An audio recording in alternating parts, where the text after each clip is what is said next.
जय श्री कृष्णा। श्री मद्भागवत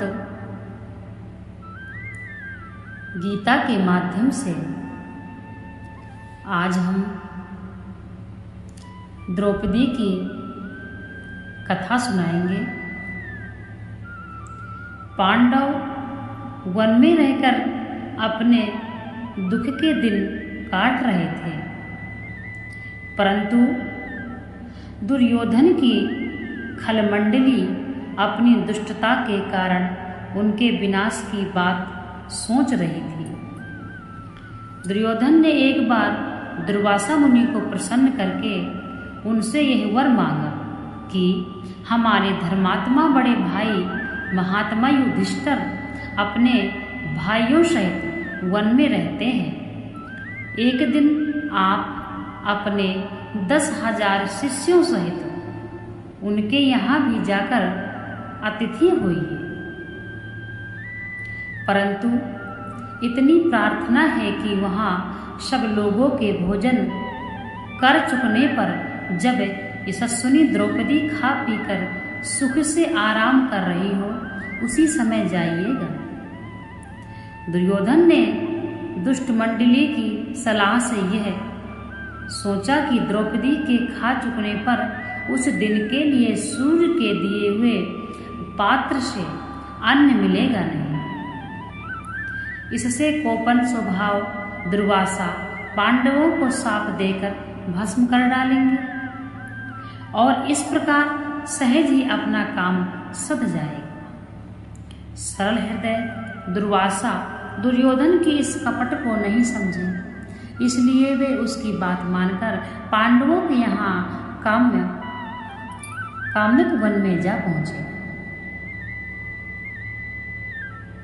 पांडव द्रौपदी सहित भोजन आदि कार्यों से निवृत्त होकर सुख से बैठे वार्तालाप कर रहे थे। इतने ही में 10,000 शिष्यों सहित दुर्वासा जी वहां जा पहुंचे। युधिष्ठिर ने भाइयों सहित उठकर ऋषि का स्वागत सत्कार किया और भोजन के लिए प्रार्थना की। दुर्वासा जी ने प्रार्थना स्वीकार कर ली और वे नहाने के लिए नदी तीर पर चले गए। इधर द्रौपदी को बड़ी चिंता हुई, परंतु इस विपत्ति से प्रिय बंधु श्री कृष्ण के सिवा उनकी प्यारी कृष्णा को और कौन बचाता। उसने भगवान का स्मरण करते हुए कहा, हे कृष्ण, हे गोपाल, हे अशरण शरण, हे शरणागत वत्सल, अब इस विपत्ति से तुम ही बचाओ। तुमने पहले कौरवों की राजसभा में जैसे दुष्ट दुशासन के हाथ से मुझे छुड़ाया था, वैसे ही तुम्हें इस विपत्ति से भी मुझे उबारना है। जय श्री राधे। उस समय भगवान द्वारका में रुक्मणी जी के पास महल में थे। द्रौपदी की स्तुति सुनते ही वे संकट में जान भक्तवत्सल भगवान रुक्मणी को त्याग कर बड़ी ही तीव्र गति से द्रौपदी की ओर दौड़े। अचिंत्य गति परमेश्वर को आते क्या देर लगती, वे तुरंत द्रौपदी के पास आ पहुंचे। द्रौपदी के मनो प्राण आ गए। उसने प्रणाम करके सारी विपत्ति भगवान को कह सुनाई। भगवान ने कहा, यह सब बात पीछे करना, मुझे बड़ी भूख लगी है, मुझे शीघ्र कुछ खाने को दो। द्रौपदी ने कहा, भगवान, खाने के फेर में पड़कर तो मैं तुम्हें याद ही किया है। मैं भोजन कर चुकी हूँ, अब उस पात्र में कुछ भी नहीं है। भगवान बड़े विनोदी कहने लगे, हे द्रौपदी, इस समय मैं भूख और रास्ते की थकावट से व्याकुल हो रहा हूँ। यह मेरे साथ विनोद का समय नहीं है। जल्दी जाओ और सूर्य का दिया हुआ बर्तन लाकर मुझे दिखलाओ। बेचारी द्रौपदी क्या करती, पात्र लाकर सामने रख दिया।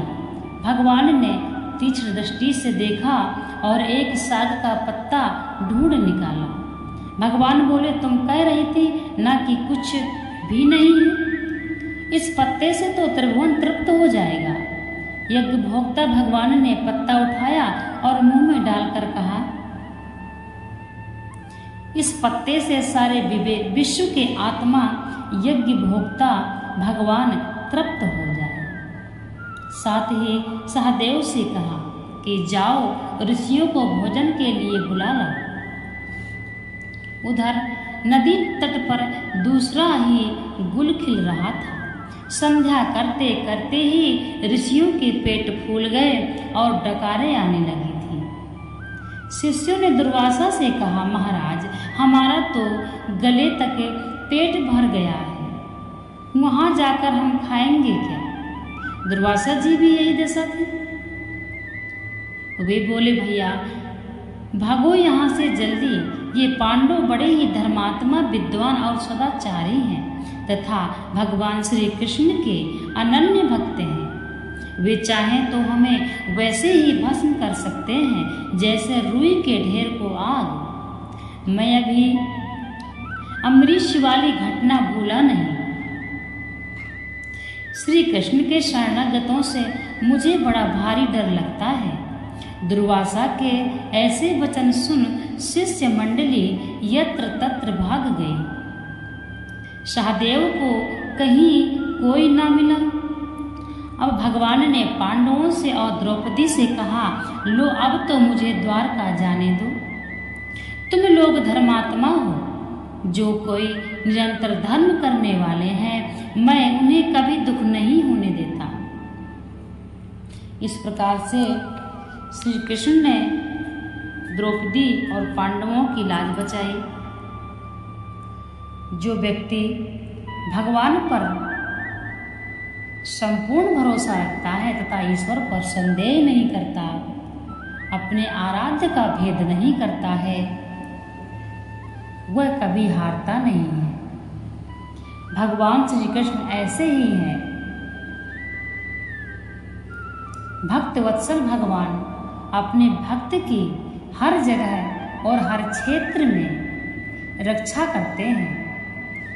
हर क्षेत्र में विजयी होता है वह व्यक्ति जो भगवान का भरोसा करता है तथा भगवान पर पूर्ण भरोसा करके वह ये समझता है कि ईश्वर ही परिपूर्ण है। यह चराचर जगत में ईश्वर ही समाया हुआ है। जो व्यक्ति हर जीव में ब्रह्म को देखता है। भगवान श्री कृष्ण कहते हैं गीता में, हर जीव में मैं हूँ, कुत्ता बिल्ली शेर चीता, हर जीव में मैं हूँ। इसलिए मनुष्य का यही कर्तव्य है कि हर जीव में ब्रह्म को देखे और उसका सम्मान करें। हर जीव में भी ब्रह्म समाया हुआ है, इसलिए हर जीव में ब्रह्म को देखे।